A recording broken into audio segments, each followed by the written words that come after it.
Welcome to another old hiking geezer video. This one's a little bit different. We all know Ireland has terrible weather. It's always raining, it's never sunny. Well, we're here to show you that's wrong. Yes, Ireland does have some extremes in weather. We've just gone through Storm Dara, which cut our power and we lost our water supply for a little while. But it's not always like that. A lot of the time it's sunny. A lot of the time the weather is fantastic. And we're here to prove it. This video is going to start off by showing you some of the aspects of Irish weather. Then some of the scenery generally under good weather. Then back to another aspect of Irish weather, and so on, alternating until we get to the end, where we'll show you a little bit about exploring. So here we go. Let's get into the video. Onwards and upwards. Well, as mentioned in the intro, Ireland gets rain. Let's have a little look at it. Ireland has many forms of rain. It can be the gentle, refreshing rain that the country is famous for, or it can be the torrential rain like this.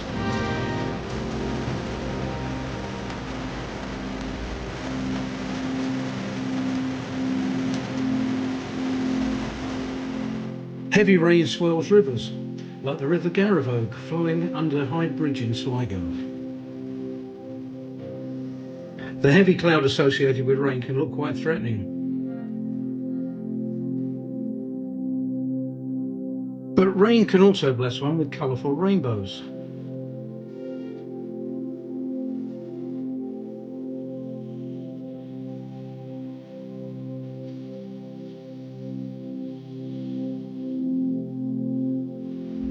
The moody clouds give the hills and shores a gloomy but atmospheric feel.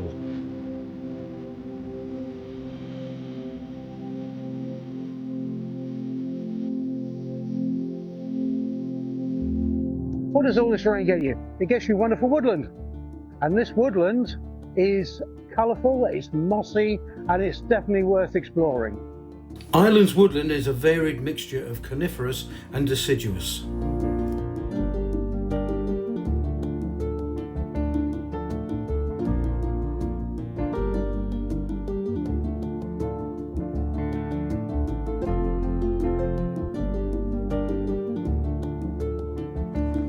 A walk on a forest trail is, at any time of year, quite an experience.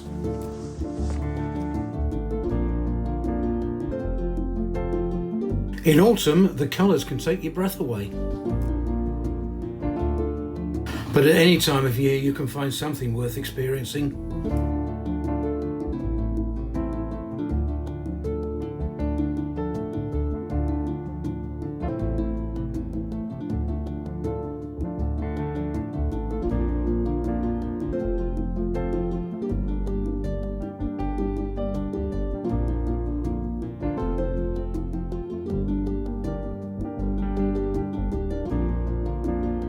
Once in a while, Ireland gets very foggy. Well, you can't see much in fog, can you? Fog has its own beauty. Fog softens the colours of the countryside to give a relaxing view. It also mutes the sounds, producing a peaceful feeling. From the air, you can see the fog clinging to the hollows.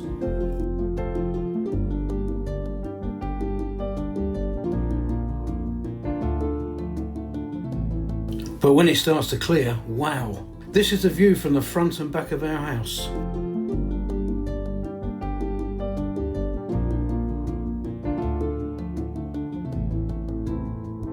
As we've said, Ireland isn't always rainy, it's not always cloudy, sometimes it's very, very sunny.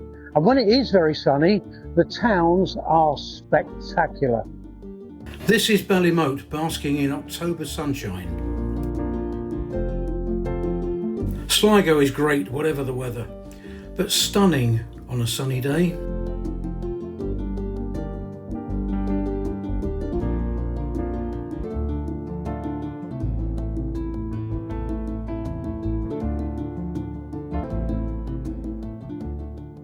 Ireland doesn't always have warm temperatures, sometimes the temperatures really plummet. And when they do, we tend to get frost. The skies are clear. But it gives it such a magical beauty. Here's some of the shots I've taken over the last couple of years. I'm just going to keep quiet and let you enjoy these. The last shot is one of my favourite photos.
When it's sunny in Ireland, the countryside takes on a magical feel.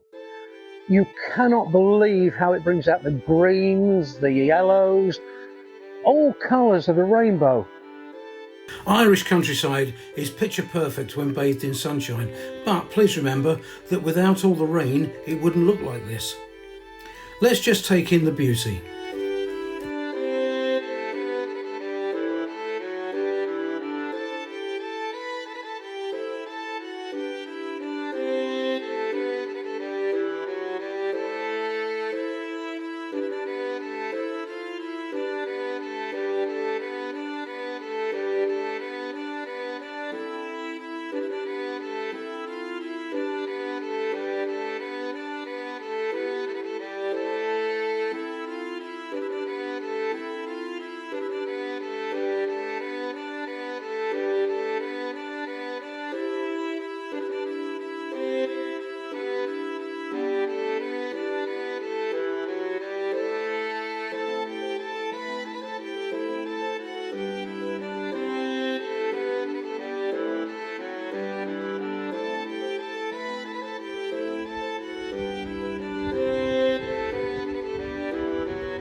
And now to the other extreme.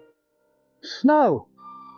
Snow in Ireland. It's because you've got such a magical country anyway, giving it a covering of snow just makes it even more magical. Most of these shots are taken on our own property, and it just changes the whole feel of the place. The climate here is temperate, with no huge swings in temperature. Drifting snow is a rarity, with gentle snow being the norm.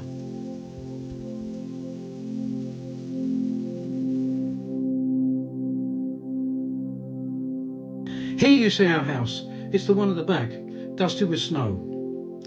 These are old photos because the house is now green with one less chimney. And a view I can't get enough of, the Ox Mountains covered in snow. We are lucky enough to live in County Sligo, which is on the west of Ireland, and the coast there is absolutely fantastic. Don't believe me? Here's the proof. Wonderful unspoilt beaches.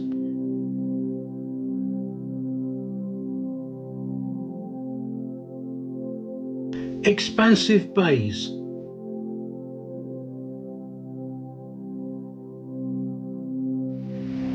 Wave-beaten shores and outcrops.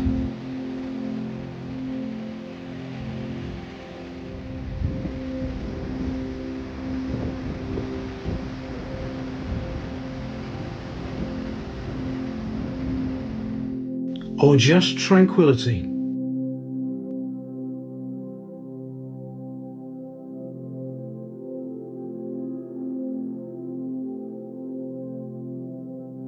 Ireland in mist is very, very different. The atmosphere changes completely. It's a wonderful, wonderful place. And to just wander around in it, take the drone up and have a look at it, You cannot believe just how a place can change. Mist hung in the valley on the morning we climbed to the top of Knocknaree.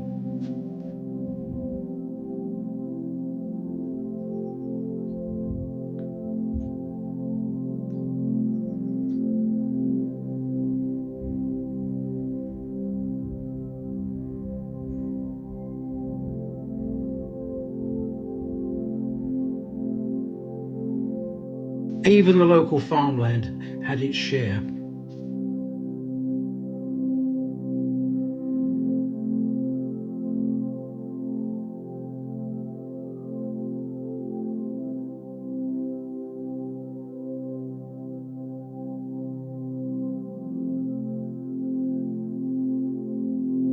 We live in a county Sligo, as I said previously.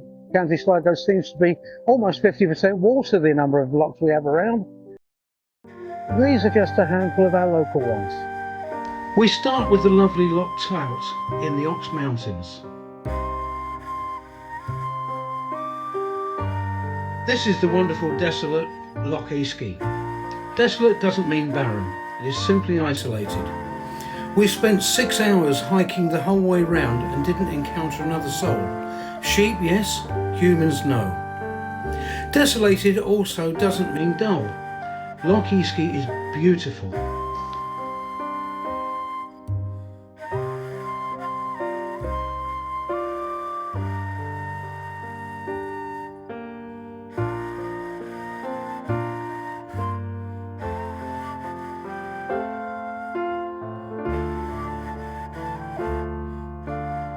And now let's enjoy some random shots of lochs.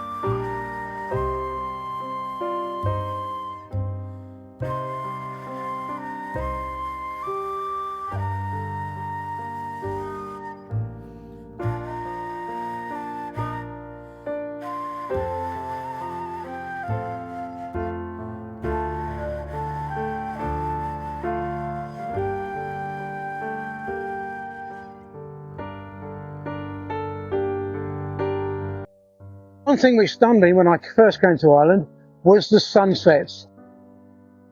You cannot believe the number of colours you can get in the sky. Here's a few examples. Words simply aren't needed here. Let's let the beauty speak for itself.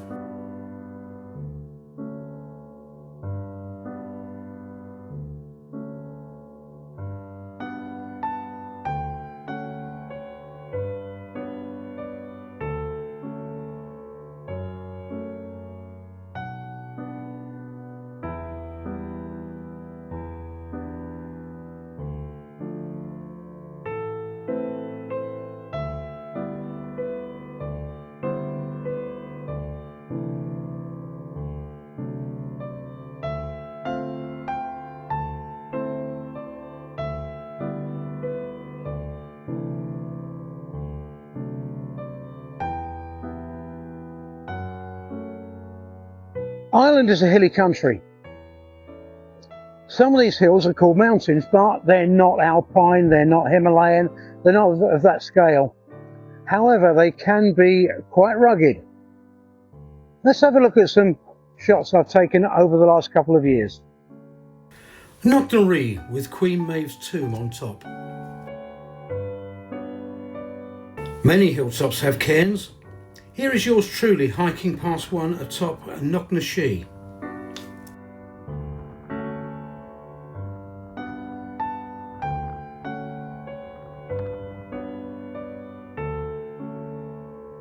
Views like this make hiking the hills worthwhile. But the winds on the summits can be fierce, and watch out for the wind chill. Wind's still taking my breath away a little bit, and it is flipping cold, but we're getting there. Irish hills are magical.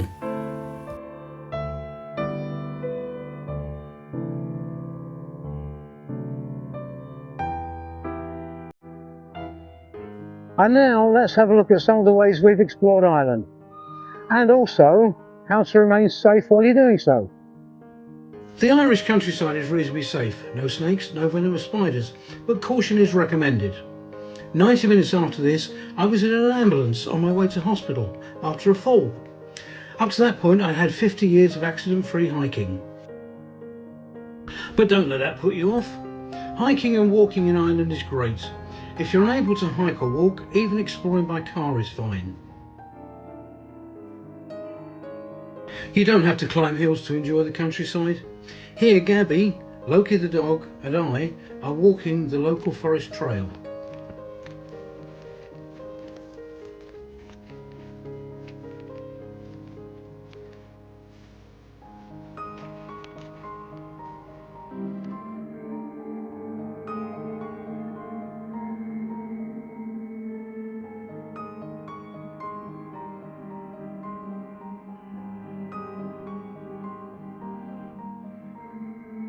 Having the right equipment is essential, and I'll cover that in a moment. Incidentally, my accident wasn't equipment related. The ground simply gave way under me. Sometimes you just have to stop and stare. And sometimes you might feel the need to take part.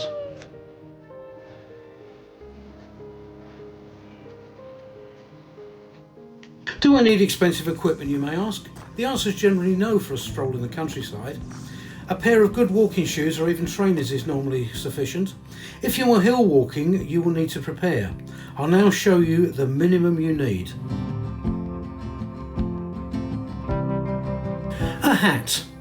Contrary to popular opinion, you don't lose 50% of heat through your head, but a hat in cold weather is much more comfortable. A good quality windproof and waterproof jacket will keep the biting wind out and stop you getting soaked. Try to get one that is breathable to let the perspiration escape.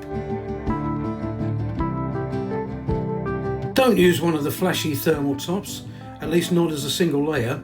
Use multi-layers. These can be put on and taken off as the temperature changes. I managed to get a couple of pairs of hiking trousers for under €30, but this was a crazy cheap price. If you cannot find hiking trousers in your price range, use any stout trousers. Don't use jeans. Wet denim is uncomfortable and it takes ages to dry.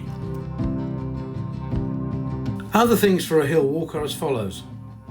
Gloves should be carried even if you don't think you'll need them. Wear 2 pairs of socks. This reduces the chance of blisters. Carry a mobile phone for emergency communication. Carry a map and compass, and please learn how to use them. Make sure you have a GPS system. Your phone probably has one built in. Carry plenty of water. There's not much that is worse than dehydration. Also carry snacks. High protein, and if you're allowed it, chocolate. These will give you energy. A first aid kit's essential. My one now includes a tick remover. Most of this stuff can be carried in a decent rucksack. Poorly made rucksacks cause backache, and the rucksack must be adjusted to fit correctly. Lastly, a whistle. Why whistle? It's your standard distress system. The standard distress call is 6 sharp blasts, then 1 minute silence, then another 6 sharp blasts, and repeated for as long as you are able. My whistle is my superstitious insurance policy.